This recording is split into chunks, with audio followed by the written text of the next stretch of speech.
They didn't even bother pretending. Thanksgiving morning, I scrolled through Instagram and saw them, smiling, cozy, clinking wine glasses around my mother's long oak table. My mother, Aunt Rachel, Uncle Derek, and somehow, for reasons unknown, my ex-boyfriend, Zane. All of them there. All of them invited. Except me. There wasn't a group text I missed. No phone call I ignored. I had been intentionally left out. The caption from my cousin read, "So thankful for family, love, and tradition." I sat there, in my quiet apartment, stomach empty, heart cold. And I remember what my mom said 2 weeks earlier. "It's better if you don't come this year. You always make things uncomfortable." Uncomfortable? Because I spoke up? Because I saw things no one else was willing to admit? Last year, Thanksgiving ended with me crying in my car. It started off normal. Laughs, food, even a brief hug from Zane, who was still trying to talk to me after our breakup. But halfway through dessert, I stepped out to get something from the garage, and I saw it. Aunt Rachel cornered Zane near the pantry. Too close, whispering something in his ear that made him grin. I confronted him about it later, and he called me crazy. But it wasn't just that. Earlier that year, I walked into my mom's room unexpectedly. Zane was there, shirtless. He said he was fixing the ceiling fan for her. My mom acted like nothing was wrong. I wanted to believe I was overthinking, but the way she looked at me afterward, smug and dismissive, I knew something wasn't right. When I tried to talk about it, I was met with gaslighting. "You're too sensitive. Stop imagining things." Eventually, my mom accused me of trying to stir up drama and told the rest of the family that I was unstable. Unstable? Because I saw the truth? Now, seeing that post of betrayal so bold, so shameless, I knew one thing. They hadn't just excluded me. They had buried me, pretended I didn't exist, covered up whatever filth they'd been hiding by painting me as a problem. I clicked on the comment section. Aunt Rachel commented, "Best night with the best people." Zane replied with a heart emoji. Uncle Derek posted a selfie with my mother, both holding wine glasses, both smiling like devils at a funeral. No one missed me, not one person. I stared at their faces, the same people who used to say they loved me, and I realized love had nothing to do with it. I wasn't excluded because I was the black sheep. I was excluded because I had seen too much, and they were protecting something. What kind of family invites your ex, a man who humiliated you, who you caught possibly messing with your own aunt, to Thanksgiving, but tells you not to come, unless they had something to hide, unless they were all in on it? I took a screenshot of the post. Then another. I zoomed in on the background, on the framed photos, on the wine labels. I studied everything. Then I opened a blank notebook, grabbed a pen, and started writing names, drawing lines, dates, conversations I remembered, things people said that didn't make sense before, but now rang like sirens. They wanted to erase me from a family photo. So I decided to make myself unforgettable, not through confrontation, not through begging, but by making sure each of them would never sit at a table together again without tasting the bitterness of what they'd done. They thought they'd silence me, but I was just getting started. The first thread I pulled was a message from Zane, an old one buried deep in my archive. He'd sent it to me during our relationship, a photo of him with Aunt Rachel at a wine tasting. At the time, I thought nothing of it, but the timestamp made me pause. It was taken on a weekend. He told me he was visiting his brother out of town. Rachel was wearing a dress I remembered from Thanksgiving. I started digging. I scrolled through Rachel's social media, searching for patterns. There was posts from different events where Zane appeared in the background, casually inserted. One in particular stood out, a backyard barbecue at my mom's house, long before Zane and I officially broke up. Rachel was holding a drink, and Zane was sitting next to her, hand on her thigh. I remember that day. Zane told me he had to work. My hand shook as I moved to the next name. Uncle Derek. Always smug, always flirtatious. I never liked how close he sat to my mom. Years ago, I'd walked in on him laughing in the kitchen, standing too close, wine-stained lips and whispered inside jokes. Back then, I thought they were just family friends. Now I saw it for what it was. I logged into my dad's old laptop, still stored in a box under my bed. He passed away 2 years ago, and I hadn't opened it since. He was a quiet man, but he kept notes. He used a journal app. The last entry, dated 6 months before he died, shattered me. Caught Claudia texting Derek again. She swore it was about family finances, but I know better. I asked her once. She denied it. I asked again. She laughed. That was my mom, laughing in the face of truth. I kept reading. Zane's been around more often. Claudia says he's helping around the house. I don't like the way he looks at her. 3 months before my dad passed, he suspected something. 2 weeks after that entry, he stopped writing completely. The more I read, the colder I became. It wasn't paranoia. It wasn't me being dramatic. It was all real. I found a voicemail I never deleted. Zane called me drunk once, late at night, after we'd broken up. I hadn't listened to it all the way through back then. It hurt too much. Now, I played it from start to finish. First few seconds, slurred speech. Then laughter. Then a sentence that changed everything.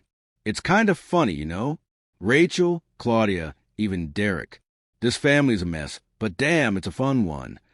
Even Derek. He didn't just say the names. He grouped them together. I sat there, stunned. Zane had slept with my aunt, with my mom, and there was something unspoken in that message that hinted at more, at things no one would believe unless they heard it themselves. I copied the voicemail, backed up the journal, took screenshots of every questionable message, every post, every photo.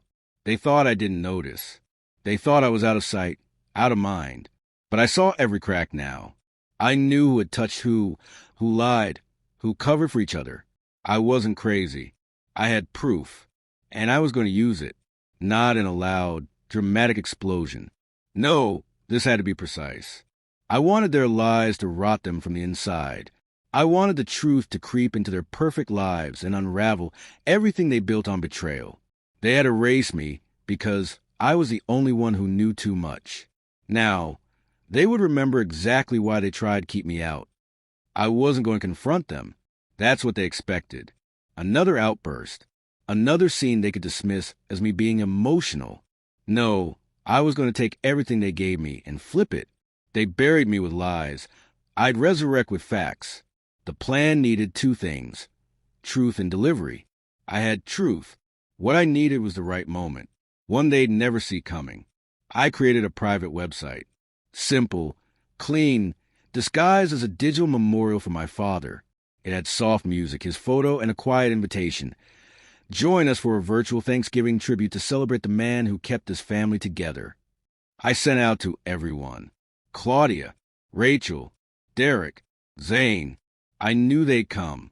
My father was the only one they hadn't completely disrespected publicly. They'd show up for appearances. They always did. But behind the landing page was something else. A sequence I built piece by piece, carefully timed. Images, voice recordings, journal entries, videos, even metadata. Not allegations, evidence. I scheduled the event for 7 p.m. Everyone would join, raise a glass, say a few words, and then the slideshow would begin. It would start innocent.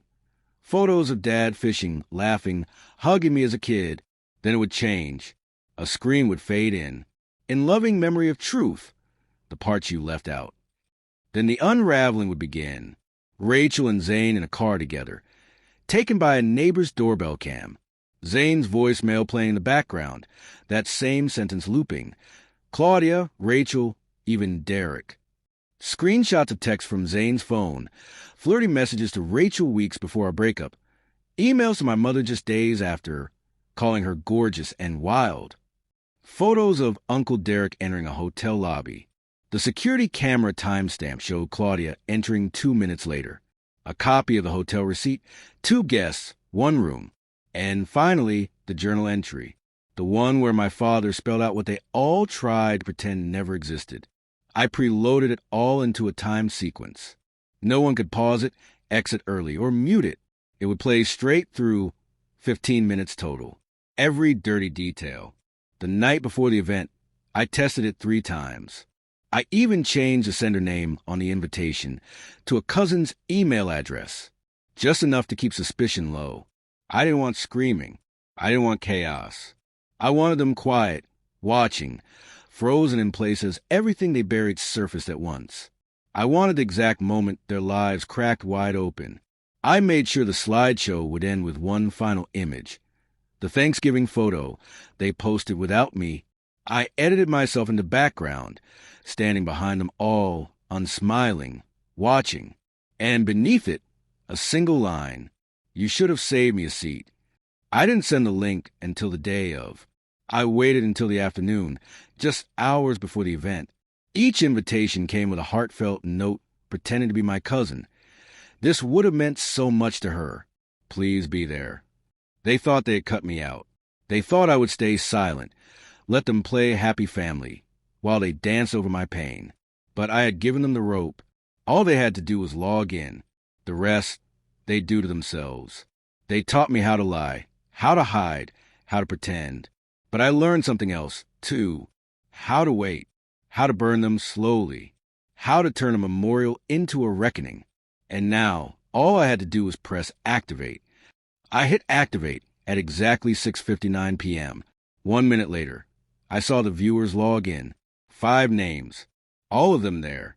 Claudia, Rachel, Derek, Zane, even my cousin, who had unknowingly helped me spread the link. It started exactly as I expected.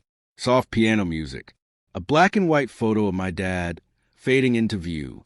I imagined them watching with practiced expressions, maybe sipping wine, pretending to feel something, maybe even relief, thinking I was finally being mature. Then came the switch. The moment the music stopped, I know they felt it. A beat of silence, then a new image. Zane in Aunt Rachel's living room, wine glass in hand, her legs draped over his lap. Date stamp, 2 weeks before our breakup. Next, my dad's journal entry, projected line by line like scripture. Claudia lied. I know she's seeing Derek. I've seen the texts. I didn't have to be there to hear the air being sucked out of the room. Then the voice recording played. Zane's drunken voicemail. Rachel, Claudia, even Derek. Looping just long enough to sink in. By now, I imagine Claudia's face pale, Rachel's hand shaking, Derek fuming silently while trying to look calm. Zane, probably leaning forward, eyes wide, knowing too late he'd talked too much. Then came the hotel receipt. Claudia and Derek. Same room. Same weekend my dad left town to think. And the doorbell cam footage of Zane and Rachel, laughing, arms around each other. It wasn't scandal anymore. It was a coordinated collapse. At the 10-minute mark, I revealed the message Claudia had sent to Zane weeks after my dad's death. He never really loved me. You make me feel alive. And that's when I knew their little kingdom would never be the same again. They had spent years maintaining their image, hiding behind family gatherings and fake smiles. But behind the scenes, they were clawing at each other, each one willing to betray the next for a little attention, a little control, a moment of validation. And now, all of it was exposed. To each other, to the cousins, the in-laws, to people who thought they were respectable, decent, trustworthy. The slideshow ended with my edited image, me in the background of that Thanksgiving photo, eyes fixed on them. And below it, my line, "You should have saved me a seat." I logged out, didn't wait for reactions, didn't need to, but within 20 minutes, my phone blew up, missed calls, messages, voicemails I didn't bother playing. Claudia's voice, desperate and shaking, left a single message, "What did you do?" I ignored it. Then one from Zane, "You're insane. You ruined everything." That one made me smile. Then silence. Hours passed. No one posted a thing. Not a single story. Not a single comment about Thanksgiving. The photo disappeared from Instagram. Rachel deactivated her account. Derek blocked me. Good. Let them sit with it. I didn't need to yell. I didn't need to fight. I just handed them a mirror and forced them to look. They didn't cut me out because I was disruptive. They cut me out because I was the only one who couldn't be bought into silence. And now, they were each other's problem. The ties they used to bind themselves had turned to chains. I didn't even have to touch them. I just showed the truth. The rest was their own undoing. In the days that followed, they scrambled. Claudia tried to do damage control, calling cousins, spinning her usual web of excuses, claiming it was all edited, fake, a digital smear campaign from a bitter daughter. But she underestimated how many people already suspected. How many family members had whispered suspicions they were too scared to say out loud until someone finally gave them permission to believe. Aunt Rachel sent a text. One line. I never meant for it to go that far. I didn't respond, because she did. She always meant for it to go that far. Rachel had been poking at Zane for months, knowing full well we were together. She didn't care about boundaries. She cared about winning, about stealing. She got what she wanted. Until she didn't. Zane disappeared offline entirely. His socials wiped, his number disconnected. Probably trying to escape the humiliation. Maybe afraid of what else I had. He should be, because there was more I didn't show. Messages he sent to other women. Flirtations with 2 other cousins. But that wasn't the point anymore. His silence was enough. Silence was confession. Uncle Derek and Claudia? That part hit hardest. Not just because of what they did to my dad, but because of the performance. Years of fake concern, exaggerated grief, dramatic toasts about how much they missed him, all while hiding hotel keys and buried texts. But the funeral photo, they stood side by side. And now, no one looks at it the same way again. At the next family gathering, one I didn't attend, of course, the tension was nuclear. According to a cousin who messaged me afterward, Rachel and Claudia got into a screaming match in the kitchen. Derek stormed out before dinner. Zane didn't show. The whole evening fell apart. Not a single picture posted. No stories. No grateful captions. Just silence. Good. They tried to make me the villain. Said I couldn't let go. That I was unstable, a drama queen, difficult. But it wasn't about revenge for being excluded. It was about reclaiming what they tried to bury.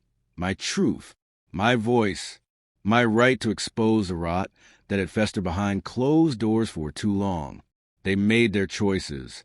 I made mine. The fallout wasn't loud, it was quiet. Dignities crumbled in silence. Reputations quietly shifted. People stopped calling them as often. The phone didn't ring on birthdays. Invitations dried up. Family threads went silent when their names came up. I didn't have to lift a finger anymore. The stain spread all on its own. And me? I didn't feel joy. Not exactly. But I felt something better. Freedom. Peace. The kind that comes when you stop carrying someone else's lies on your back. When you stop defending people who would throw you to the wolves to save face. I had nothing left to lose, and everything to rebuild on my own terms. I started new traditions.